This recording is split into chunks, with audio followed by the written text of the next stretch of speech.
नमस्कार दोस्तों।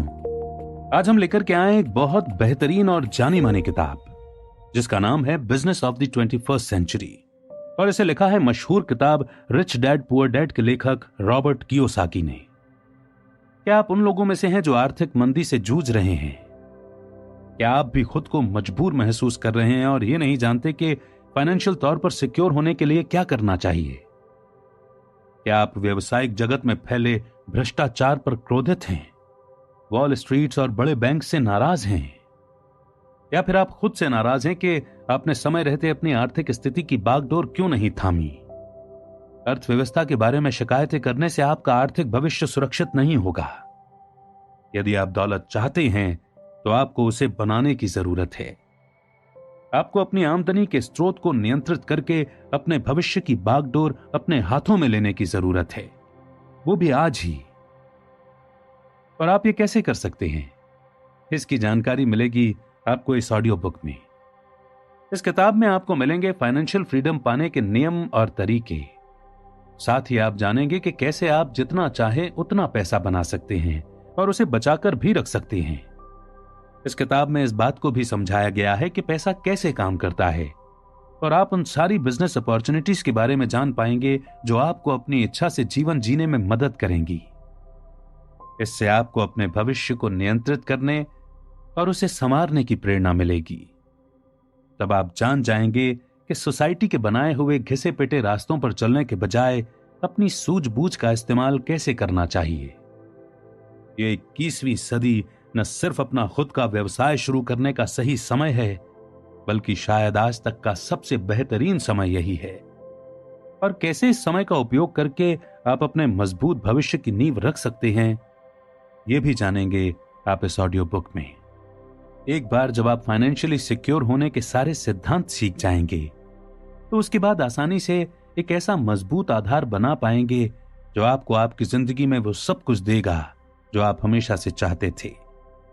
तो बिना देरी किए सुने इस बेहतरीन ऑडियो बुक को और आज ही शुरू करें अपने सपनों का सफर।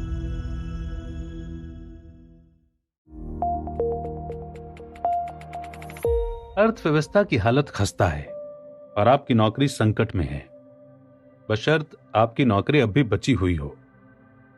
जरा ठहरें, क्या आपको पता है मैं ये बात बरसों से कह रहा हूं?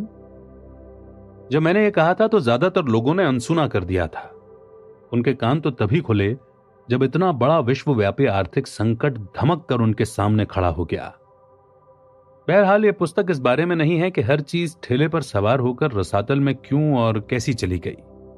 ये तो इस बारे में है कि ये बहुत बुरी खबर बहुत अच्छी खबर में कैसे बदल सकती है, बशर्ते कि आपको इसका तरीका मालूम हो।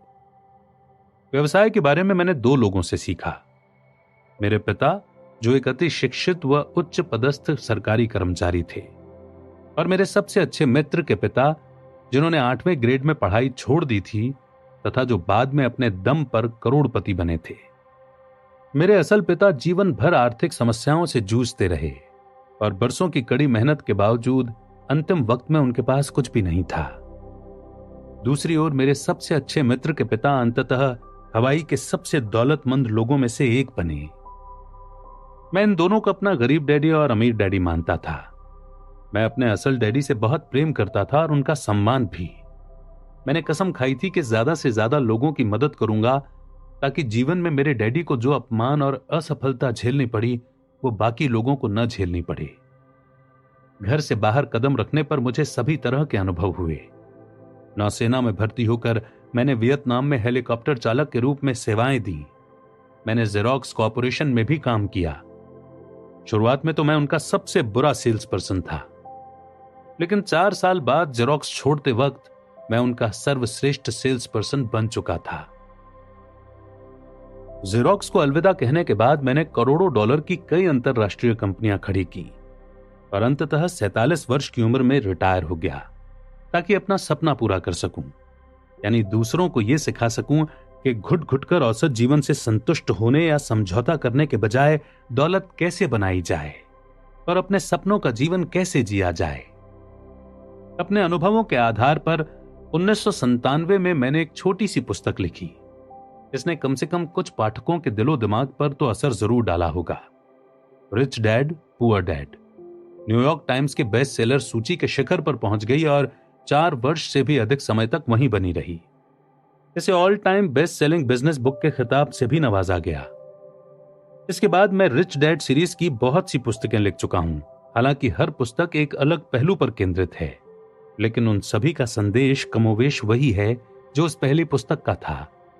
और वही संदेश इस पुस्तक की भी बुनियाद है जिसे आप इस वक्त अपने हाथों में थामे हैं और सुन रहे हैं। अपनी आर्थिक स्थिति की बागडोर थामे या फिर जीवन भर दूसरों के आदेशों का पालन करने की आदत डाल लें। आप या तो धन के स्वामी होते हैं या फिर इसके दास। विकल्प चुनना आपके हाथ में है। मैं बहुत सौभाग्यशाली रहा हूं कि मुझे जीवन में ऐसे अनुभव और मार्गदर्शक मिले जिन्होंने मुझे सच्ची दौलत बनाने का तरीका सिखाया। फलस्वरूप मुझे जल्दी ही रिटायर होने में कामयाबी मिली और दोबारा कभी काम करने की कोई जरूरत नहीं रही। उस वक्त तक मैं अपने परिवार का भविष्य संवारने के लिए काम कर रहा था। उसके बाद मैं आपका भविष्य संवारने के लिए काम कर रहा हूं। पिछले 10 वर्षों से मैं सबसे प्रभावी और व्यवहारिक तरीके खोजने के प्रति समर्पित हूं जिनसे लोग ये सीख सकें कि सच्ची दौलत कैसे बनाई जा सकती है और 21वीं सदी में वे अपने जीवन का कायाकल्प कैसे कर सकते हैं। रिच डैड सीरीज की पुस्तकों के जरिए मेरे साझेदारों और मैंने कई प्रकार के उद्यमों तथा निवेश के बारे में लिखा है, लेकिन गहन शोध के इन वर्षों के दौरान मुझे एक खास बिजनेस मॉडल नजर आया। मुझे पूरा यकीन है कि इसमें बहुसंख्यक लोगों के सफल होने की सबसे ज्यादा संभावना है और इसकी मदद से वे अपने आर्थिक जीवन, भविष्य तथा भाग्य की बागडोर थाम सकते हैं। एक और बात, जब मैं सच्ची दौलत कहता हूं तो मेरा मतलब सिर्फ धन तक ही सीमित नहीं है। धन पूरी दौलत नहीं है, ये तो इसका एक हिस्सा मात्र है। सच्ची दौलत का संबंध जितना पैसे बनाने से है उतना ही उस व्यक्ति से भी है जो पैसे बना रहा है। इस पुस्तक में मैं ये बताने जा रहा हूं कि आपको अपना खुद का व्यवसाय खड़ा करने की जरूरत क्यों है और आपको कौन सा व्यवसाय शुरू करना चाहिए। लेकिन मुद्दा आपके वर्तमान व्यवसाय या नौकरी को बदलना ही नहीं है। मुद्दा दरअसल यह भी है कि आप खुद को बदल लें। मैं आपको बता सकता हूं कि अपना आदर्श व्यवसाय खड़ा करने के लिए आवश्यक चीजें कैसे खोजें, लेकिन अपने व्यवसाय का विकास करने के लिए आपको अपना भी विकास करना होगा। प्रकाश की किरण।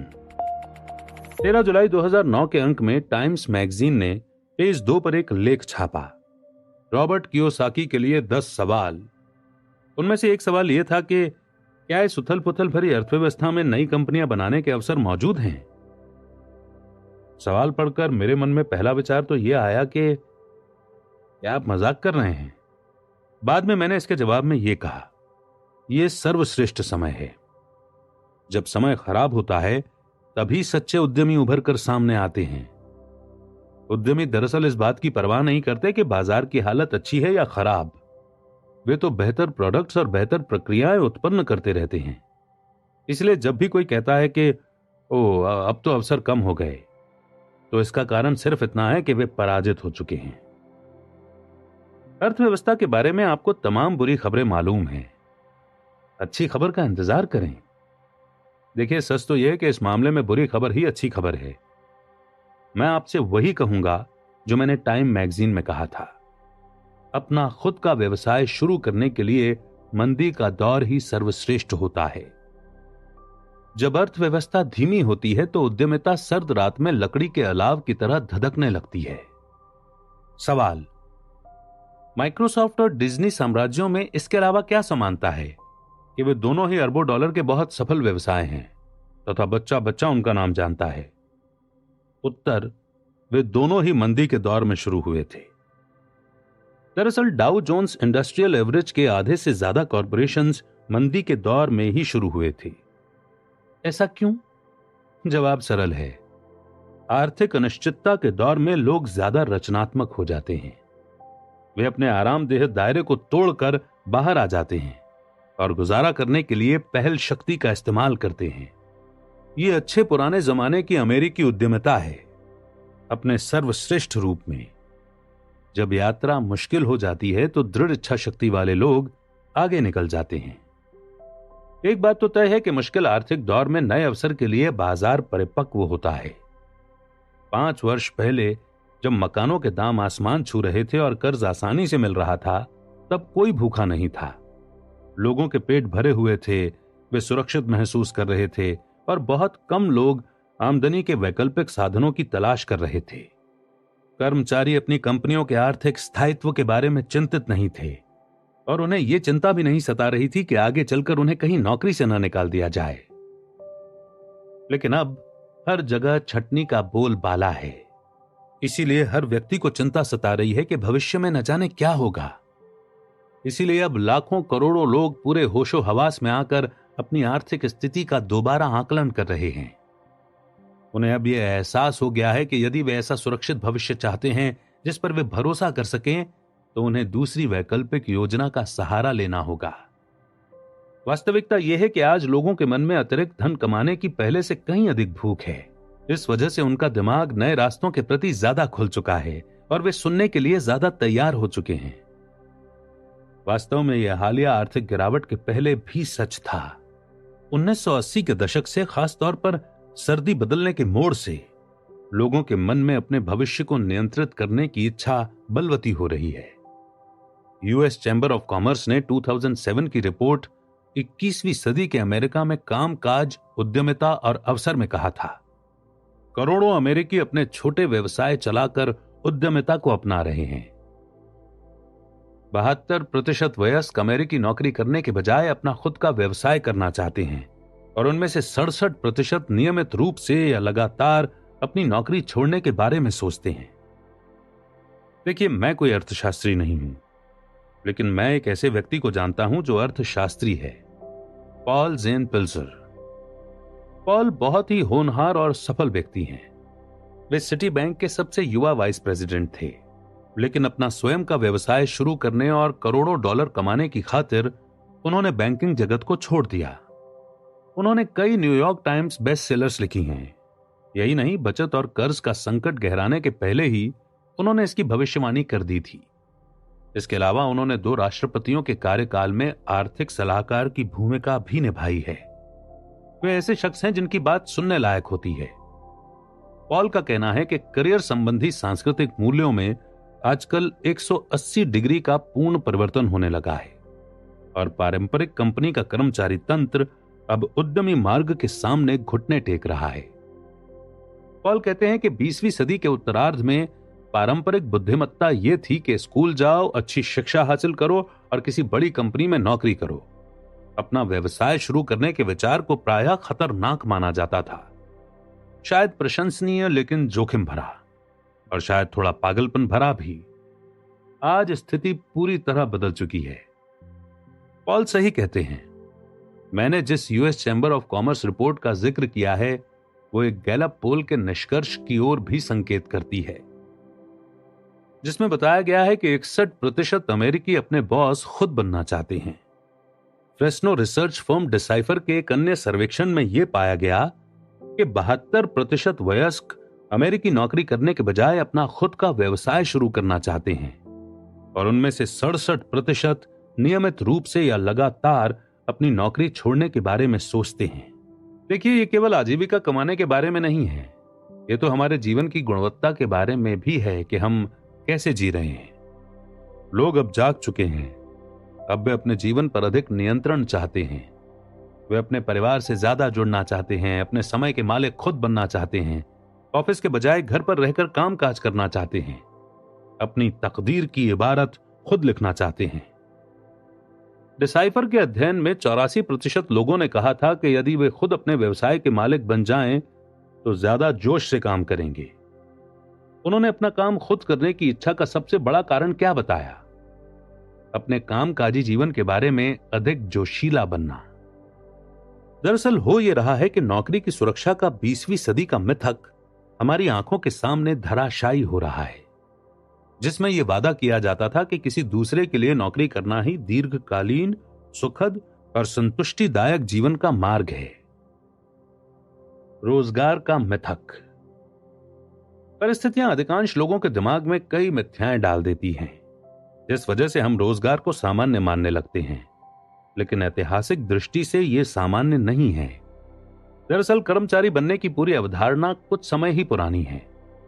कृषि युग में अधिकांश लोग उद्यमी थे। हाँ, वे राजा की जमीन पर काम करने वाले किसान जरूर थे, लेकिन राजा के कर्मचारी नहीं थे। राजा उन्हें तनख्वाह नहीं देता था। वास्तव में होता इसका उल्टा था। किसान राजा की जमीन का उपयोग करने के बदले उसे कर देते थे। ये किसान दरअसल छोटे व्यवसाय के उद्यमी रूप में अपनी आजीविका कमाते थे। वे कसाई का काम करते थे, बेकरी चलाते थे और मोमबत्तियां बनाते थे। उनका व्यवसाय पुश्तैनी था और उनकी संतानें भी बाद में वही काम करने लगती थी। पेशे से परिवार की पहचान कुल नामों या सरनेमों के जरिए आज तक चली आ रही है। स्मिथ गांव के लोहार का सरनेम था। बेकर बेकरी मालिकों का सरनेम था। फार्मर केवल खेती पर निर्भर परिवारों का सरनेम था। टेलर दर्जियों का सरनेम था और कूपर पीपे बनाने वालों का सरनेम था। औद्योगिक युग में काम करने वाले एक नए समूह कर्मचारियों की मांग बढ़ने लगी। फलस्वरूप सरकार ने जनता को शिक्षित करने का काम संभाल लिया और प्रशिया के तंत्र को अपनाया। आगे चलकर संसार के अधिकांश पाश्चात्य शिक्षा तंत्र प्रशिया के इसी तंत्र के आधार पर बने। क्या आपने कभी सोचा है कि 65 वर्ष की उम्र में रिटायरमेंट का विचार कहां से आया? मैं आपको बताता हूं ये कहां से आया। प्रशिया के राष्ट्रपति ओट्टो वॉन बिस्मार्क ने 1889 में यह विचार दिया। वास्तव में बिस्मार्क की योजना 65 नहीं बल्कि 70 वर्ष की उम्र में शुरू होती थी, लेकिन उससे ज्यादा फर्क नहीं पड़ता। 65 वर्ष की उम्र के बाद बूढ़े लोगों को पेंशन की गारंटी देने में बिस्मार्क की सरकार को ज्यादा आर्थिक जोखिम नहीं था। उस वक्त प्रशिया के नागरिक की औसत आयु लगभग 45 वर्ष ही थी। आज बहुत से लोग 80-90 वर्ष की उम्र के बाद भी इतनी अच्छी तरह जी रहे हैं कि इस वादे से संघीय सरकार अगली पीढ़ी में ही दिवालिया हो सकती है। जब आप प्रशिया की शिक्षा नीति के बुनियादी दर्शन पर शोध करते हैं तो आप पाएंगे कि इसका उद्देश्य एक ऐसे सैनिक तथा कर्मचारी तैयार करना था जो हर आदेश का पालन करें और उनसे जो भी काम करने को कहा जाए वो बिना सोचे समझे चुपचाप कर दें। प्रशिया के तंत्र का लक्ष्य था बड़ी संख्या में कर्मचारियों का उत्पादन। 60 और 70 के दशक में अमेरिका, आईबीएम जैसी कंपनियों ने आजीवन रोजगार को नौकरी की सुरक्षा का स्वर्णिम पैमाना बना दिया। लेकिन 1985 के बाद स्वयं आईबीएम भी इस पैमाने पर खरी नहीं उतर पाई। उसके बाद से ठोस और विश्वसनीय कंपनियों में आजीवन करियर बनाने की अवधारणा पूर्णतः धराशायी होती चली गई। जीएम की जैसी स्थिति है वैसी ही राष्ट्र की स्थिति है। इसके आधी सदी बाद हम देखते हैं कि जीएम की स्थिति ज्यादा अच्छी नहीं है। क्या इसका मतलब यह है कि अमेरिका का पतन भी तय है? नहीं, लेकिन एक चीज का पतन तय है, कंपनी की सुरक्षा के मिथक और 40 साल की पेंशन योजना का पतन। उद्यमिता का बुखार। मैं ये नहीं कह रहा हूं कि नौकरी करना बुरी चीज है। मैं सिर्फ ये कह रहा हूं कि यह आमदनी कमाने का केवल एक तरीका है और यह एक ऐसा तरीका है जो बहुत ज्यादा सीमित है। इस वक्त हो यह रहा है कि लोग अब जागने लगे हैं और ये बात समझने लगे हैं। इन लोगों को, जिनमें आप भी शामिल हैं, ये एहसास होने लगा है कि वे जीवन में वाकई जो चाहते हैं उसे पाने का एकमात्र तरीका उद्यमी बनने के मार्ग पर कदम रखना है। और वैसे मैं ही वो एकमात्र व्यक्ति नहीं हूं जिसे यह दिख रहा है। आपने बैंकर टू द पुअर के लेखक मोहम्मद यूनुस का नाम सुना हो या नहीं, लेकिन ओस्लो की नोबल कमेटी ने उनका यह नाम अच्छी तरह से सुना है। सन 2006 में उन्हें तीसरी दुनिया के देशों के उद्यमियों को छोटे छोटे कर्ज देने की अवधारणा के लिए नोबल शांति पुरस्कार से सम्मानित किया गया था। यूनुस कहते हैं कि सभी लोग उद्यमी होते हैं, दिक्कत यह है कि कई लोगों को यह जानने का अवसर ही नहीं मिल पाता। उन्होंने ये बात 2007-2008 में अर्थव्यवस्था के धराशायी होने के पहले कही थी। तमाम बुरी आर्थिक खबरों के दौर में आज ज्यादा से ज्यादा लोग उस अवसर को सक्रियता से खोज रहे हैं जिसके बारे में यूनुस ने कहा था। उद्यमिता का बुखार तेजी से चढ़ता जा रहा है क्योंकि जब भी अर्थव्यवस्था मंदी पड़ती है उद्यमिता की सक्रियता बढ़ जाती है। दरअसल बुरे दौर में ही उद्यमी फलते फूलते हैं। कारण यह है कि अनिश्चितता के समय में ही हम आमदनी कमाने के दूसरे तरीकों की तलाश करते हैं।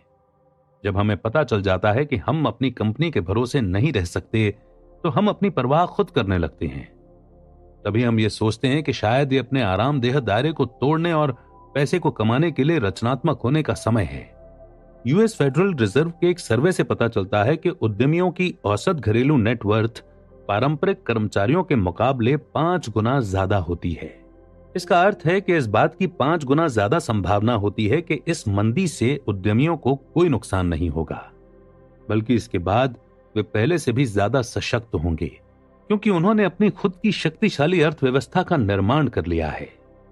एक हालिया सर्वे का निष्कर्ष था कि अधिकांश अमेरिकियों को यह यकीन है कि उद्यमिता ही वर्तमान आर्थिक संकट सुलझाने की कुंजी है। सर्वे के एग्जीक्यूटिव डायरेक्टर के अनुसार इतिहास ने बार बार दिखाया है कि नई कंपनियों और उद्यमियों की बदौलत ही कमजोर अर्थव्यवस्था सशक्त होती है। कोई मजाक नहीं है जो अधिकांश अमेरिकी इस बात पर यकीन करते हैं।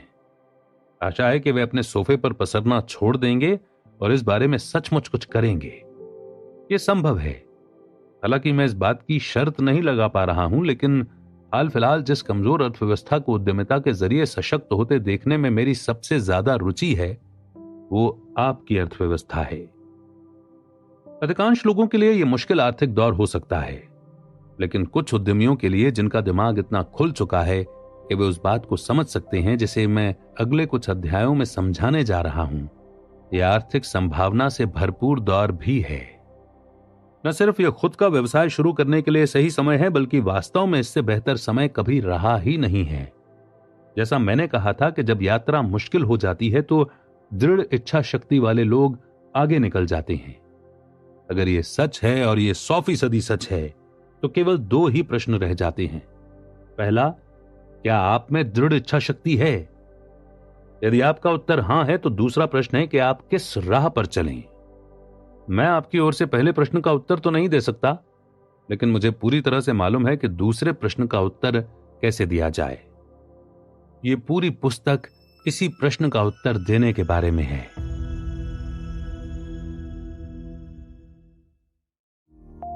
आप कहां रहते हैं? तो आप बरसों से कड़ी मेहनत कर रहे हैं और तरक्की की सीढ़ी पर चढ़ रहे हैं। हो सकता है कि आप अब भी सीढ़ी के निचले सिरे के करीब हों या फिर संभवतः शिखर के नजदीक पहुंचने में कामयाब हो गए हों। वैसे महत्वपूर्ण यह नहीं है कि आप सीढ़ी पर कहां हैं। महत्वपूर्ण प्रश्न तो वो है जिसे आप सीढ़ी पर चढ़ने के काम में इतनी सारी मेहनत और समय लगाने के पहले पूछना भूल गए। आपकी सीढ़ी रखी कहां है? जैसा स्टीफन आर कवी ने बताया है कि यदि सीढ़ी गलत दीवार से टिकी हो तो इससे कोई फर्क नहीं पड़ता कि आप उस पर कितनी तेजी से चढ़ते हैं या कितनी ऊंचाई पर पहुंचने में कामयाब होते हैं। इस अध्याय का उद्देश्य केवल यह है कि आप बस 1 मिनट के लिए सीढ़ी पर चढ़ना छोड़ दें, जिस पायदान पर हो वहीं रुक जाएं और गौर से देखें कि आपकी सीढ़ी कहां रखी है। और जहां यह है, यदि आप उस जगह से खुश नहीं हैं तो यह पता लगाएं कि आप उसे हटाकर किस दीवार से टिकाना चाहते हैं। आप जो पैसा बनाते हैं वो कैसे बनाते हैं? अधिकांश लोग ये मानते हैं कि उनकी आर्थिक स्थिति इस बात से पता चलती है कि वे कितना ज्यादा कमाते हैं या उनके पास कितनी ज्यादा संपत्ति है। क्या इन दोनों का कोई तालमेल? बेशक आर्थिक स्थिति के समीकरण में ये दोनों बातें कुछ हद तक शामिल हैं। फोर्ब्स पत्रिका के अनुसार अमीर वो होता है जो हर साल $1 मिलियन से अधिक कमाता है, हर महीने लगभग $83,333 या प्रति सप्ताह लगभग $20,000, और गरीब वो होता है जो साल भर में $25,000 से कम कमाता है। लेकिन इस बात को अनदेखा न करें कि आपकी आमदनी की गुणवत्ता उसकी मात्रा से ज्यादा महत्वपूर्ण होती है। दूसरे शब्दों में सिर्फ यही महत्वपूर्ण नहीं है कि आप कितना ज्यादा कमाते हैं, बल्कि यह भी है कि आप उसे कैसे कमाते हैं। पैसा आता कहां से है? दरअसल कैश फ्लो के 4 अलग अलग स्रोत होते हैं। हर स्रोत दूसरे स्रोत से बहुत अलग होता है। प्रत्येक स्रोत एक बिल्कुल अलग जीवन शैली को परिभाषित और तय करता है। चाहे आप कितना ही पैसा कमाते हों। रिच डैड पुअर डैड प्रकाशित होने के बाद मैंने आमदनी के इन 4 भिन्न संसारों की व्याख्या करने के लिए एक पुस्तक लिखी थी। कई लोगों का मानना है कि कैश फ्लो क्वाड्रेंट नाम की यह पुस्तक मेरे द्वारा लिखी गई सबसे महत्वपूर्ण पुस्तक है। कारण यह है कि यह पुस्तक उन मुद्दों की तह तक जाती है जिन्हें समझना उन लोगों के लिए अनिवार्य है जो अपने जीवन में सच्चा परिवर्तन करने को तैयार हैं। कैश फ्लो क्वाड्रेंट का अर्थ है नकद आमदनी उत्पन्न करने वाले विभिन्न स्रोत। मिसाल के तौर पर एक कर्मचारी नौकरी में किसी दूसरे व्यक्ति या कंपनी के लिए काम करके पैसा कमाता है। सेल्फ एम्प्लॉयड लोग अपने लिए काम करके पैसे कमाते हैं, चाहे वे अकेले काम करें या अपने छोटे से व्यवसाय के माध्यम से। व्यवसाय का मालिक आमदनी प्रदान करने वाली किसी बड़ी कंपनी का स्वामी होता है, जिसकी आम परिभाषा यह है कि उसमें 500 या इससे अधिक कर्मचारी काम करते हों। निवेशक अपने विभिन्न निवेशों से धन कमाते हैं, दूसरे शब्दों में पैसा और अधिक पैसा उत्पन्न करता है। ई से एम्प्लॉय यानी कि कर्मचारी, एस से सेल्फ एम्प्लॉयड यानी कि छोटा व्यापारी, बी से बिजनेसमैन यानी कि व्यवसाय का स्वामी, और आई से इन्वेस्टर यानी कि निवेशक। आप किस क्वाड्रेंट में रहते हैं? दूसरे शब्दों में अपने जीवन यापन के लिए अधिकतर आमदनी आपको किस क्वाड्रेंट से प्राप्त होती है? ई क्वाड्रेंट। हम में से अधिकांश लोग ई क्वाड्रेंट के भीतर ही सीखते हैं, जीते हैं, प्रेम करते हैं और इस दुनिया से विदा हो जाते हैं। हमारे शिक्षा तंत्र और संस्कृति में शैशव काल से मृत्यु तक हमें यही प्रशिक्षण मिलता है कि हम ई क्वाड्रेंट के भीतर कैसे जिएं। मेरा संसार का कार्यकारी दर्शन वही है जो मुझे मेरे गरीब डैडी यानी कि मेरे वास्तविक पिता ने मुझे सिखाया था, और जो बड़े होते समय शायद आपने भी सीखा होगा। स्कूल जाओ, जमकर पढ़ाई करो, अच्छे ग्रेड लाओ और किसी बेहतरीन कंपनी में बढ़िया लाभ देने वाली कोई अच्छी सी नौकरी कर लो। S quadrant. कुछ लोग अधिक स्वतंत्रता के इच्छुक होते हैं और अपना जीवन अपने हिसाब से जीना चाहते हैं। इस इच्छा से प्रेरित होकर बहुत से लोग ई क्वाड्रेंट को छोड़कर एस क्वाड्रेंट में पलायन कर जाते हैं। यही वो जगह है जहां लोग अपने दम पर कुछ करने और अमेरिकी सपने को साकार करने का निर्णय लेते हैं। एस क्वाड्रेंट में आमदनी के ढेरों जरिए होते हैं। जीवन की शुरुआत कर रहे किशोर फ्रीलांस बेबीसिटर या लैंडस्केपर से लेकर ऊंची आमदनी वाले वकील, परामर्शदाता और सार्वजनिक वक्ता तक सभी लोग इस क्वाड्रेंट में आते हैं। लेकिन आप चाहें $8 प्रति घंटा कमा रहे हों या $80,000 प्रति वर्ष, एस क्वाड्रेंट आमतौर पर एक सुनहरा जाल होता है। नौकरी छोड़ते वक्त शायद आपने सोचा होगा कि आप अपने बॉस के चंगुल से छुटकारा पा रहे हैं, लेकिन वास्तव में हुआ यह कि आपने सिर्फ बॉस बदला है। सही मायनों में आप अब भी कर्मचारी ही हैं। एकमात्र अंतर यह है कि अब जब आप अपनी समस्याओं के लिए अपने बॉस को दोष देना चाहते हैं तो वो बॉस आप स्वयं होते हैं। एस क्वाड्रेंट में जीना मुश्किल होता है क्योंकि इसमें आपको कोई धन्यवाद नहीं देता। यहां हर कोई आपको छीलने की कोशिश करता है। सरकार आपको छीलती है, सप्ताह में 1 दिन की कमाई आपको कर में देनी पड़ती है, आपके कर्मचारी आपको छीलते हैं, ग्राहक आपको चूना लगाने की कोशिश करते हैं और आपका परिवार आपकी आलोचना करता है क्योंकि आप काम से कभी छुट्टी ही नहीं लेते हैं। आप ले भी कैसे सकते हैं? अगर आपने छुट्टी ली तो आपका धंधा मारा जाएगा। आपके पास जरा भी खाली समय नहीं होता क्योंकि अगर आप खाली बैठे तो व्यवसाय में आमदनी नहीं होगी। सच्चे मायनों में एस का अर्थ होता है गुलामी। वास्तव में आप अपने व्यवसाय के मालिक नहीं हैं, आपका व्यवसाय आपका मालिक है। B quadrant. बी क्वाड्रेंट वो स्थान है जहां लोग बड़ी बड़ी कंपनियां खड़ी करते हैं। एस व्यवसाय और बी व्यवसाय में अंतर यह होता है कि अपने एस व्यवसाय के लिए आप काम करते हैं जबकि आपका बी व्यवसाय आपके लिए काम करता है। मेरे पास कई बी व्यवसाय हैं जिनमें निर्माण, रियल एस्टेट, खनन कंपनियां और कई व्यवसाय शामिल हैं। जो लोग बी क्वाड्रेंट में जीते और काम करते हैं उन पर मंदी का खास असर नहीं होता क्योंकि अपनी आमदनी के स्रोत पर उनका पूरा नियंत्रण होता है। आई क्वाड्रेंट। ये रॉकेट विज्ञान नहीं है। मेरे अमीर डैडी ने मोनोपोली खेल के जरिए मुझे आई क्वाड्रेंट में जीना सिखाया था और हम सभी जानते हैं कि यह कैसे काम करता है। चाहे हरे मकान, एक लाल होटल, 4 हरे मकान, 1 लाल होटल। अब जरा मुझे यह स्पष्ट करने दें कि इन क्वाड्रेंट्स को समझना इतना महत्वपूर्ण क्यों है। आपने कितनी बार देखा है कि कोई व्यक्ति अपनी नौकरी के बारे में शिकायत करता है, फिर वो नौकरी बदल देता है, लेकिन कुछ साल बाद आपको दोबारा वही पुरानी शिकायतें सुनने को मिलती हैं। मैं काफी समय से कड़ी मेहनत कर रहा हूं लेकिन मैं आगे ही नहीं बढ़ पा रहा हूं। जब भी मेरी तनख्वाह बढ़ती है हर बार और खर्च बढ़ जाने के कारण यह बराबर हो जाती है। मैं ये चीज करना चाहूंगा, लेकिन जीवन के इस दौर में दोबारा कॉलेज जाकर कोई नया पेशा नहीं सीख सकता। ये नौकरी घटिया है, मेरा बॉस घटिया है, जीवन घटिया है। ये और इन जैसी दर्जनों अन्य बातें बताती हैं कि व्यक्ति फंसा हुआ है। वैसे दरअसल वो किसी खास नौकरी में नहीं, बल्कि एक खास क्वाड्रेंट के चंगुल में फंसा हुआ है। समस्या यह होती है कि ज्यादातर मौकों पर जब लोग अपने जीवन में सचमुच कोई परिवर्तन करते हैं तो वे बस अपनी नौकरी बदलते हैं, जबकि उन्हें क्वाड्रेंट बदलना चाहिए था। अधिकांश लोग या तो ई या फिर एस क्वाड्रेंट में ही रहते हैं।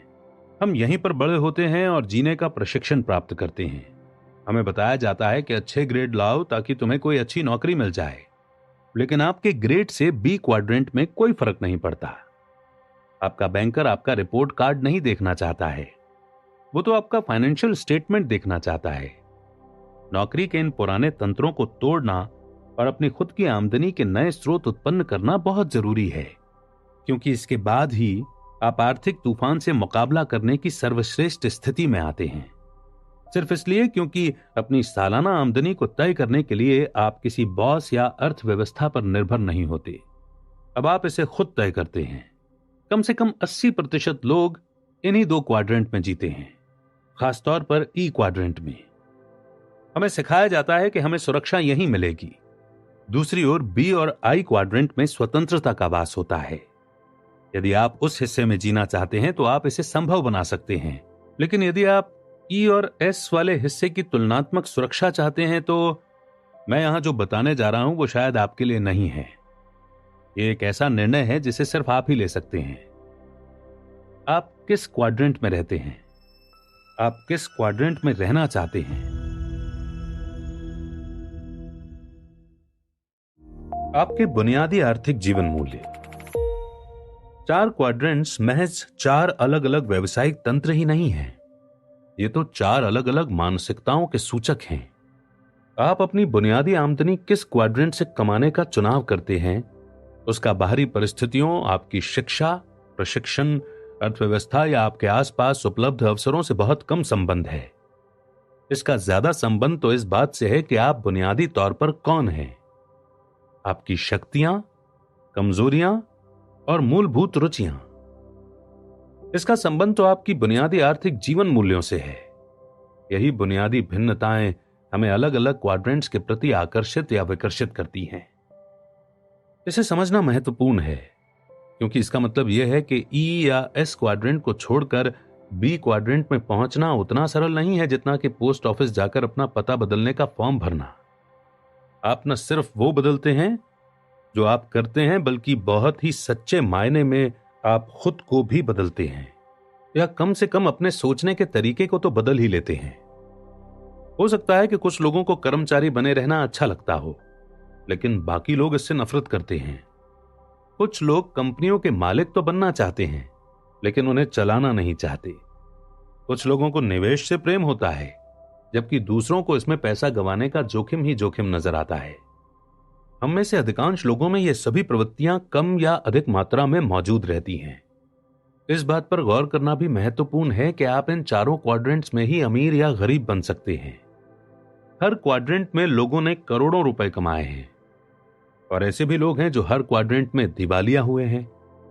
ये बात गांठ बांध लें कि किसी क्वाड्रेंट में रहने भर से ही आपकी आर्थिक सफलता सुनिश्चित नहीं हो जाती। लोगों की बातचीत सुनकर ही आप समझ सकते हैं कि वे किस क्वाड्रेंट में रहते हैं। जब मैं 9 साल का था तो मैं अपने अमीर डैडी के साथ बैठने लगा था, जब वे कर्मचारियों की नियुक्ति करते समय उनका इंटरव्यू लेते थे। इन इंटरव्यूज से मैंने यह सीखा कि शब्दों के माध्यम से लोगों के बुनियादी जीवन मूल्यों को कैसे समझा जाए। मेरे अमीर डैडी कहते थे कि वे जीवन मूल्य उनकी आत्माओं से निकलते थे। यहां हर क्वाड्रेंट से निकलने वाले कुछ प्रमुख वाक्य बताए जा रहे हैं, जिनमें से प्रत्येक के बुनियादी जीवन मूल्य का एक रेखा चित्र भी है। ई क्वाड्रेंट के जीवन मूल्य। मैं एक सुरक्षित नौकरी की तलाश कर रहा हूं जिसमें अच्छी तनख्वाह मिले और उसके अलावा उत्कृष्ट लाभ भी मिलते रहें। ई क्वाड्रेंट में रहने वाले व्यक्ति का बुनियादी जीवन मूल्य होता है सुरक्षा। हो सकता है कि आप किसी कंपनी के वाइस प्रेसिडेंट हों और आपको मोटी तनख्वाह मिलती हो, लेकिन इसके बावजूद आपके बुनियादी जीवन मूल्य कंपनी के गेटकीपर जैसे हों। जिसे आपसे 10 गुना कम तनख्वाह मिलती है। ई क्वाड्रेंट वाला व्यक्ति, चाहे वो गेट कीपर हो या प्रेसिडेंट, अक्सर ऐसे शब्द सोचता या कहता है, मैं फायदों वाली किसी सुरक्षित नौकरी की तलाश कर रहा हूं, या ओवर टाइम के लिए हमें कितना मिलेगा, या हमें कितनी सवैतनिक छुट्टियां मिलेंगी। जब मैं ई क्वाड्रेंट वाले किसी व्यक्ति से बातें करते वक्त कहता हूं कि मुझे व्यवसाय शुरू करना बहुत अच्छा लगता है, तो वो अक्सर ऐसी टिप्पणियां करता है, वो तो ठीक है, लेकिन क्या इसमें जोखिम नहीं है? हम सभी जीवन को अपने बुनियादी जीवन मूल्यों के चश्मे से देखते हैं। मुझे जो चीज रोमांचक लगती है, हो सकता है कि वो किसी दूसरे को डरावनी लगे। इसीलिए ई और एस क्वाड्रेंट के लोगों के साथ रहते वक्त मैं आमतौर पर मौसम, खेल या टेलीविजन कार्यक्रमों के बारे में ही बातचीत करता हूं। एस क्वाड्रेंट के जीवन मूल्य। अगर आप कोई काम सही चाहते हैं तो उसे खुद करें। एस क्वाड्रेंट के लोगों का बुनियादी जीवन मूल्य होता है स्वतंत्रता। वे अपना मनपसंद काम करने की स्वतंत्रता चाहते हैं। जब कोई व्यक्ति कहता है कि मैं नौकरी छोड़कर अपना खुद का काम धंधा शुरू करने जा रहा हूं, तो समझ लीजिए कि वो ई क्वाड्रेंट से एस क्वाड्रेंट की ओर कदम बढ़ा रहा है। एस क्वाड्रेंट में छोटे व्यापारी, किराना दुकानों के मालिक, विशेषज्ञ और परामर्शदाता आते हैं। मिसाल के तौर पर, मेरा एक मित्र अमीरों के घरों में बड़े स्क्रीन वाले टेलीविजन, फोन सिस्टम और सिक्योरिटी सिस्टम लगाता है। अपनी मदद के लिए उसने 3 कर्मचारी रख लिए हैं और वो सिर्फ इन 3 लोगों का बॉस बनकर ही खुश है। वो पक्का और मेहनती एस है। रियल एस्टेट एजेंट्स, बीमा ब्रोकर्स आदि कमीशन पर काम करने वाले सेल्स पीपल्स भी एस क्वाड्रेंट में ही आते हैं। एस क्वाड्रेंट में पेशेवर लोग भी भरे पड़े हैं, जैसे डॉक्टर, वकील और अकाउंटेंट्स, जो किसी बड़ी चिकित्सकीय, कानूनी या अकाउंटिंग कंपनी में न करते हों। एस क्वाड्रेंट में रहने वाले लोग अक्सर अपने दिमाग या हाथों के काम पर बहुत गर्व करते हैं। यदि उनका कोई सूत्र वाक्य होता है तो वो ऐसा होता है, कोई भी इसे मुझसे बेहतर तरीके से नहीं करता है, या फिर ये होता है, मेरा तरीका ही सबसे सही है। बहरहाल, स्वतंत्रता के मुखौटे के पीछे आपको प्रायः यह दिखेगा कि व्यवसाय के प्रति उस व्यक्ति की नीति में विश्वास का अभाव है। उसकी यही नीति जीवन के प्रति भी होती है, क्योंकि हम जिस प्रकार अपने व्यवसाय को देखते हैं, उसी से पता चलता है कि हम हर चीज को किस प्रकार देखते हैं। एस क्वाड्रेंट के व्यक्ति को प्रायः कमीशन मिलता है या फिर किसी काम में लगे समय के आधार पर भुगतान मिलता है। मिसाल के तौर पर, इस क्वाड्रेंट का व्यक्ति इस प्रकार के शब्द कह सकता है, मेरा कमीशन कुल खरीदी के भाव का 6% है, या मेरी फीस $100 प्रति घंटा है, या लागत के अलावा मैं 10% फीस लेता हूं। जब भी मैं ई या एस क्वाड्रेंट के किसी व्यक्ति से मिलता हूं जिसे बी क्वाड्रेंट में रूपांतरण करने में मुश्किल आ रही होती है, तो मुझे आमतौर पर ऐसा व्यक्ति दिखता है जिसकी तकनीकी या प्रबंधन योग्यताएं तो बेहतरीन हैं, लेकिन उसमें नेतृत्व की योग्यता का बहुत अभाव है। मेरे अमीर डैडी कहा करते थे, यदि आप किसी टीम के लीडर हैं और साथ ही टीम के सबसे स्मार्ट व्यक्ति भी हैं, तो आपकी टीम संकट में है। एस क्वाड्रेंट वाले लोग प्रायः टीमों के साथ ज्यादा अच्छा काम नहीं कर पाते। उनमें थोड़े अहम की समस्या भी हो सकती है। एस से बी क्वाड्रेंट में छलांग लगाने के लिए आपको तकनीकी नहीं बल्कि नेतृत्व योग्यताओं में ऊंची छलांग लगाने की जरूरत होती है। जैसा मैं पहले भी कई बार कह चुका हूं कि असली दुनिया में ए ग्रेड वाले विद्यार्थी प्रायः सी ग्रेड वाले विद्यार्थियों के लिए काम करते हैं और बी ग्रेड वाले विद्यार्थी सरकार के लिए काम करते हैं। यदि आपने कभी खुद को यह कहते सुना हो कि अगर आप कोई काम सही चाहते हैं तो उसे खुद करें, या आप खुद ऐसा सोचते हो, तो शायद ये अच्छा समय है कि आप इस जीवन दर्शन का गौर से अवलोकन करें। बी क्वाड्रेंट के जीवन मूल्य। अपनी टीम में शामिल करने के लिए मैं सर्वश्रेष्ठ लोगों की तलाश कर रहा हूं। बी क्वाड्रेंट के लोगों का बुनियादी जीवन मूल्य होता है दौलत बनाना। जो लोग शून्य से शुरुआत करके बेहतरीन बी क्वाड्रेंट व्यवसाय बनाते हैं, वे अक्सर प्रबल उद्देश्य वाले होते हैं। वे बेहतरीन टीम तथा उत्कृष्ट टीम वर्क को महत्व देते हैं। वह अधिकाधिक लोगों की सेवा करना चाहते हैं या उनके साथ काम करना चाहते हैं। एस क्वाड्रेंट वाला व्यक्ति अपने क्षेत्र में सर्वश्रेष्ठ बनना चाहता है, जबकि बी क्वाड्रेंट वाला व्यक्ति ऐसे लोगों को अपनी टीम में रखना चाहता है जो उनके क्षेत्रों में सर्वश्रेष्ठ हों। हेनरी फोर्ड खुद को अपने से ज्यादा स्मार्ट लोगों से घेरे रखते थे। प्रायः एस क्वाड्रेंट वाला व्यवसायी कमरे में मौजूद सबसे स्मार्ट या योग्य व्यक्ति होता है, लेकिन यह बी क्वाड्रेंट वाले व्यवसायी के मामले में सच नहीं होता। जब आप बी क्वाड्रेंट के किसी व्यवसाय के मालिक होते हैं तो आपको अक्सर अपने से ज्यादा चतुर, अनुभवी और सक्षम लोगों से व्यवहार करना पड़ता है। मेरे अमीर डैडी के पास कोई औपचारिक शिक्षा नहीं थी, लेकिन मैं उन्हें बैंकर्स, वकीलों, अकाउंटेंट्स, निवेश सलाहकारों और विशेषज्ञों के साथ सफलतापूर्वक बातचीत करते देखता था, जिनमें से कई के पास बहुत ऊंची ऊंची डिग्रियां होती थी। अपने विभिन्न व्यवसायों के लिए पूंजी जुटाते वक्त उन्हें अक्सर ऐसे लोगों से संपर्क करना पड़ता था जो उनसे कहीं ज्यादा अमीर होते थे। यदि वे इस सूत्र वाक्य के अनुसार जीते, अगर आप कोई काम सही चाहते हैं तो उसे खुद से करें, तो वे अंततः पूरी तरह असफल हो जाते। जब आमदनी की बात आती है तो सच्चा बी क्वाड्रेंट वाला व्यक्ति बीसा साबित होता है। वो अपना व्यवसाय छोड़कर कहीं चला भी जाए तो भी उसे आमदनी होती रहेगी। दूसरी ओर यदि एस क्वाड्रेंट का कोई व्यक्ति काम करना छोड़ दे तो अधिकांश मामलों में उसकी आमदनी भी रुक जाएगी। इसीलिए इसी वक्त आपको खुद से यह सवाल पूछना चाहिए कि अगर मैं आज काम करना छोड़ दूं तो इसके बाद भी मुझे कितनी आमदनी होती रहेगी। यदि आपकी आमदनी 6 महीने या उससे कम वक्त में खत्म हो जाती है तो इस बात की संभावना है कि आप ई या एस क्वाड्रेंट में रह रहे हैं। बी या आई क्वाड्रेंट वाला व्यक्ति बरसों तक काम न करे तो भी उसे पैसा मिलता रहेगा। आई क्वाड्रेंट के जीवन मूल्य। निवेश पर मुझे कितना लाभ हो रहा है? आई क्वाड्रेंट के लोग जिस चीज को सबसे ज्यादा महत्व देते हैं वो है आर्थिक स्वतंत्रता। निवेशक को यह विचार पसंद होता है कि उसके बजाय उसका पैसा मेहनत करे।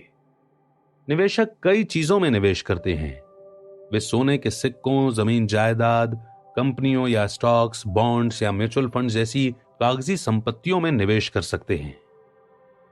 यदि आपकी आमदनी व्यक्तिगत निवेश ज्ञान के बजाय कंपनी या सरकार की पेंशन योजना से होती है तो ये ई क्वाड्रेंट की आमदनी है। दूसरे शब्दों में आपकी बरसों की सेवा के बदले आपका बॉस या कंपनी आपको अब भी भुगतान कर रही है। आई क्वाड्रेंट का निवेशक इस प्रकार की बातें कह सकता है, मुझे अपनी संपत्तियों पर 20% का लाभ हो रहा है, या कंपनी के आर्थिक ब्यौरे दें, या फिर जायदाद पर कितना मेंटेनेंस बाकी है। अलग अलग क्वाड्रेंट, अलग अलग निवेशक। आज के संसार में हम सभी को निवेशक बनना चाहिए। बहरहाल हमारी शिक्षा नीति हमें निवेश के बारे में ज्यादा कुछ नहीं सिखाती। मैं जानता हूं कि कुछ स्कूलों में शेयर चुनना सिखाया जाता है, लेकिन यह निवेश नहीं है, यह तो जुआ है। बरसों पहले अमीर डैडी ने मुझे बताया था कि ज्यादातर कर्मचारी म्यूचुअल फंड्स या बचत में निवेश करते हैं। उन्होंने यह भी कहा था कि यदि आप ई या एस या बी में से किसी एक क्वाड्रेंट में सफल हैं तो इसका मतलब यह नहीं है कि आप आई क्वाड्रेंट में भी सफल होंगे। डॉक्टर प्रायः सबसे बुरे निवेशक होते हैं। अमीर डैडी ने मुझे यह भी बताया कि अलग अलग क्वाड्रेंट वाले लोग अलग अलग तरीकों से निवेश करते हैं। मिसाल के तौर पर एस क्वाड्रेंट वाला व्यक्ति यह कह सकता है कि मैं रियल एस्टेट में निवेश नहीं करना चाहता क्योंकि मैं टॉयलेट ठीक करने का इच्छुक नहीं हूं।